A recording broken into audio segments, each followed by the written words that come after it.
In this video, we're going to explain how to get a generating function for Bell's numbers.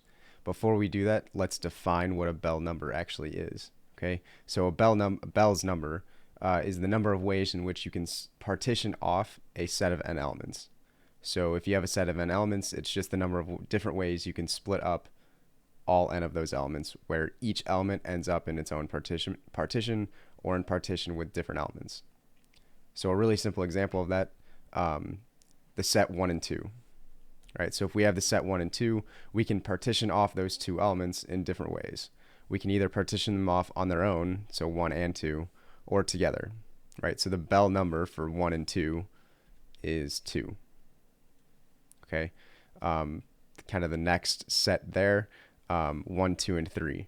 So these can be partitioned off in 5 different ways, right? Where each element is on its own, or all the elements are together, so that's the second way, or in the following ways, right? So 1 and 2 can be on their with each other, 3 can be on its own, 1 and 3 can be with each other, and 2 can be on its own, or 2 and 3 can be with each other, and 1 can be on its own. So if we add up all those different ways, the Bell number for 3 different elements is 5.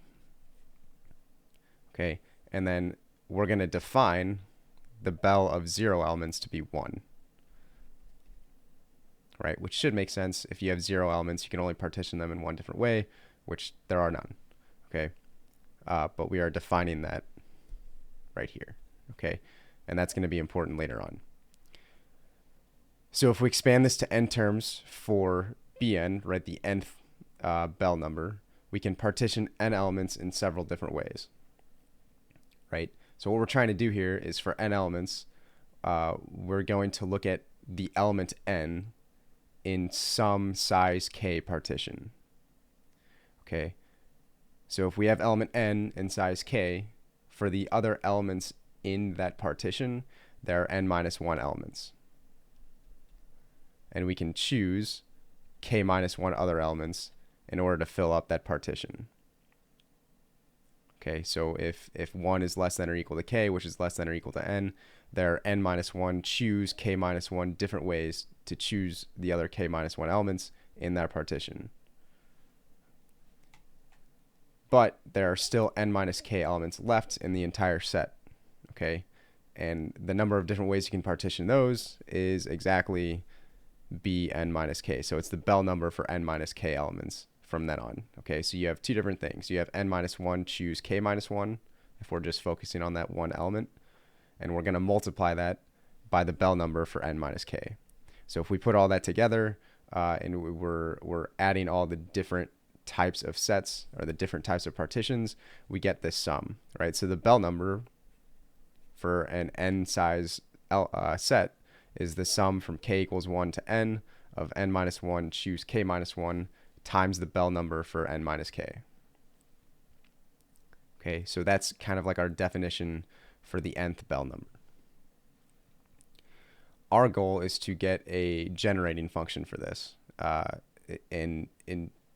To do that, really, we're trying to find an explicit formula for the nth term. So instead of finding a whole bunch of previous terms, like if we were trying to find the 100th Bell term, we wouldn't have to go through all 99 before that, right? So in order to do that, we're going to use an exponential generating function, right? And just as a reminder, an exponential generating function is going to look like this up here, right? It's going to be x to the nth over n factorial. Okay, which this ends up being the Taylor series if you sum it of e to the x, which is going to be important in a little bit.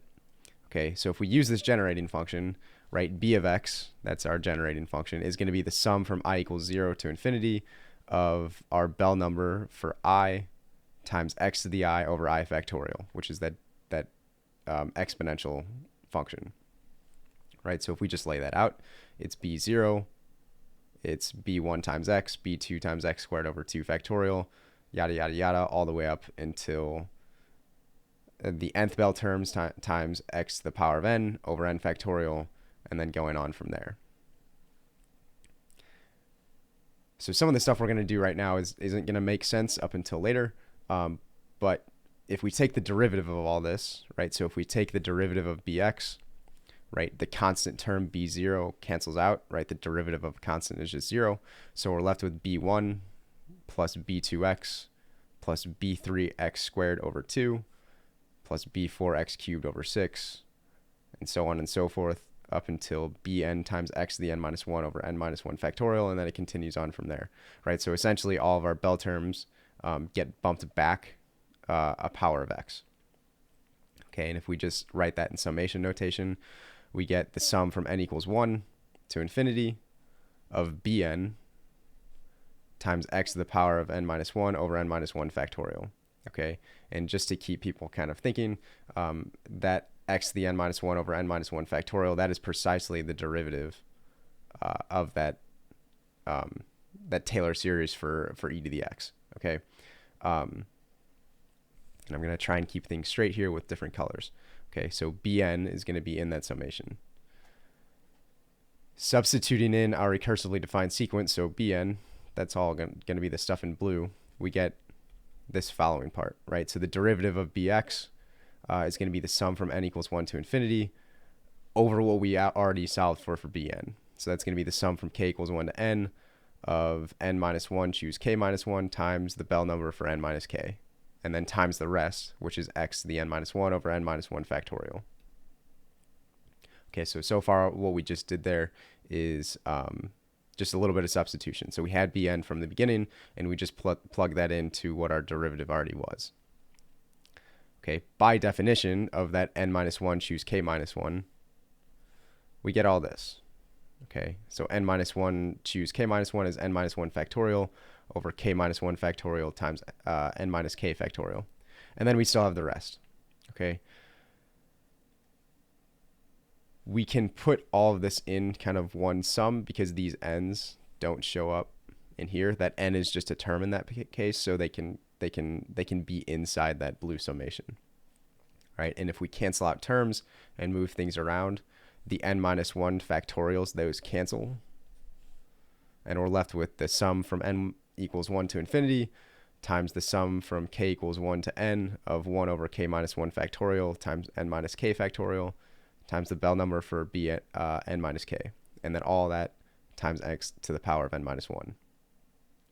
And then we can split it up to look for the Taylor series for e to the x. Okay, so we have two sums, n equals 1 to infinity and k equals 1 to infinity, and then we have x to the k minus 1 over k minus 1 infinity times x to the n minus k over n minus k factorial, and then the Bell number for n minus k. Okay, so this is where it requires a little bit of finagling.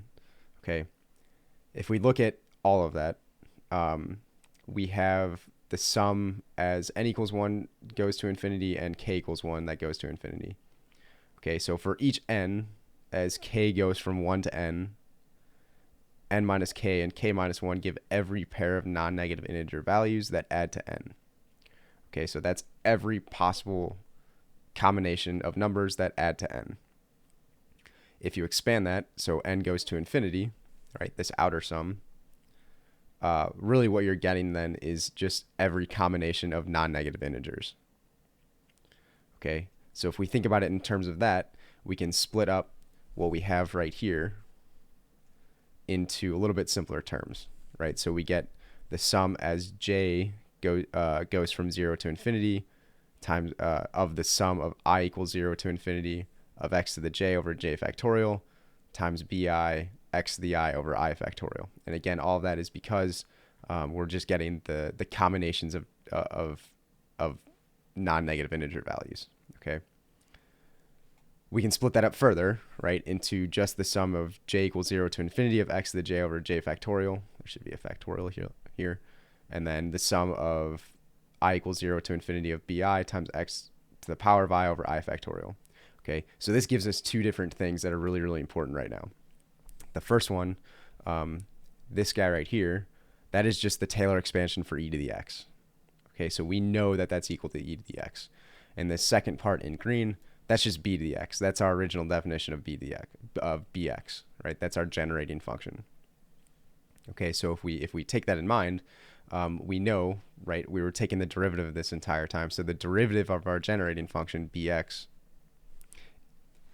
is equal to that Taylor expansion for e to the x. So we get e to the x and then times what we had for bx. Okay, so that's the first part. Okay. And now we have to do something a little bit clever, and that's going to be evident why we're doing that here in a second. We want to take the derivative of this e to the power of negative e to the power of x times bx. And when we do that, right, the derivative of this thing, right, we use the product rule. So we take the derivative of the first thing, which is negative e to the x times e to the power of negative e to the power of x times bx, plus the derivative of bx, which we found up above, which is e to the x times bx, right? So that's this. And then times what we originally had there, which is e to the power of negative e to the power of x. Okay, so we just use the product rule there. And what we see is that these two things, they cancel. So our derivative is just equal to 0. So because our derivative is equal to 0, we know that this whole thing is just some constant. So if we solve for that constant, right, we get that bx is equal to c over e to the power of negative e to the x, which is just c times e to the power of e to the x. So that's part 2. Okay. And part 3 is kind of filling in the gaps. Okay. Solving for that constant, right? We know b0. We define b0 to be 1. Okay. If we need more proof of that, we can use these sums, but we should get 1. This should be there. Okay. So if we solve for that c, we get that c is equal to 1 over e. Right? B of 0 is equal to c e to the 0. So it's c times e is equal to 1. So c is equal to 1 over e. Okay, that's just a little bit of algebra, which means that b of x is going to be equal to e to the negative 1 times e to the x. And if we combine that, we get e to the power of e to the x minus 1. And what this gives us is an exponential generating function. Okay, so if we use our Taylor expansion for this, what we're going to get is we're going to get b0 plus b1x plus b2x squared over 2 factorial plus b3x cubed over 3 factorial, and so on and so forth. Okay, and if we plug that into like MATLAB or Wolfram Alpha, which is what I did, we get 1 plus x squared plus 5 over 6x cubed plus 5x to the 4th over 8 plus 13x to the 5th over 30, and so on and so forth. Okay, so there are a couple of things that I wanted to test. The first, I wanted to see what would happen if we tried to find the 5th Bell number. Okay, so the 5th Bell number has everything to do with x to the 5th. So we're looking at this term right here. Okay, so what this says, and really there should be bx's here, or b sub, I guess this should be b sub 5. Okay, and then this should be b sub 4. This should be b sub 3, b sub 2, and so on. Okay, so b sub 5 times 13x to the 5th over 30. Okay, so if we were trying to find the 5th Bell number, we would get this kind of equation, all right, if you want to call it that. And what you can do is you can just solve for b to the 5th, kind of ignoring that x to the 5th. Okay, so 13 over 30 times b to the x should equal b to the 5th, okay, over 120. So if we solve, we would get that b to the 5th is 120 times 13 all over 30. And when we do this, I believe the number we get is 52.